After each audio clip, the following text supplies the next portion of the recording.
उपमुख्यमंत्री अजित पवार यांच्या वाढदिवसानिमित्त आयोजित रक्तदान शिबिराला अभिनेत्री माधुरी दीक्षित हिने पती डॉक्टर श्रीराम नेने यांच्यासह खास भेट दिली। माधुरीच्या एका दृष्टिक्षेपासाठी सकाळपासून ताट कळणाऱ्या प्रत्येकाला माधुरीने गोड गळ्यातून गाण्याचीही यावेळी अनोखी भेट दिली।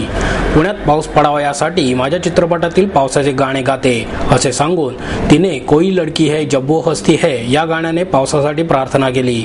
रक्तदान शिबिराचे संयोजक आमदार अनिल भोसले, नगरसेवक बाळासाहेब बोडके, प्रतिष्ठानचे अध्यक्ष राम बांगड, रेश्मा भोसले, स्थायी समितीचे अध्यक्ष बाबूराव चांदेरे, कृष्णकांत कुदळे, दत्तात्रय धनावडे, योगेश तुपे यावेळी उपस्थित होते। माधुरी दीक्षित म्हणाली, मी डॉक्टराची पत्नी असल्यामुळे मला रक्ताचे महत्त्व चांगलेच माहीत आहे। याचे महत्त्व ओळखून तुम्ही घेतलेला पुढाकार समाजासाठी उपयोगी आहे। पुण्यात मी अनेक वेळा आले आहे। प्रत्येक पुणेकर हा माझ्यासाठी नातेवाईकांसारखाच आहे अशी भावनाही त्यांनी व्यक्त केली।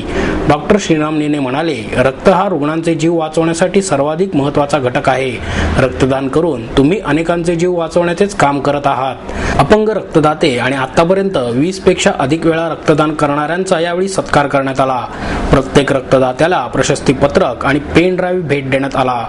8,000पेक्षा अधिक रक्तदात्यांनी यावेळी रक्तदान केले। ग्रामीण भागातील 30 रक्तपेढ्यांना हे रक्त पुरवण्यात येणार आहे। ब्लड वगैरे दिलंय त्यामुळे मला असं काहीतरी वाटतंय, काहीतरी मी त्यांच्यासाठी करावं म्हणून माझं एक गाणं आहे, दिल तो पागल आहे मधलं ते, आणि ते पावसासाठीच आहे, पावसामध्येच आम्ही पिक्चराइज केलेलं। तर माझी हीच इच्छा आहे, पाऊस पडू दे म्हणून मी गाणं गाते। घोड़े जैसी चाल, हाथी जैसी दुम,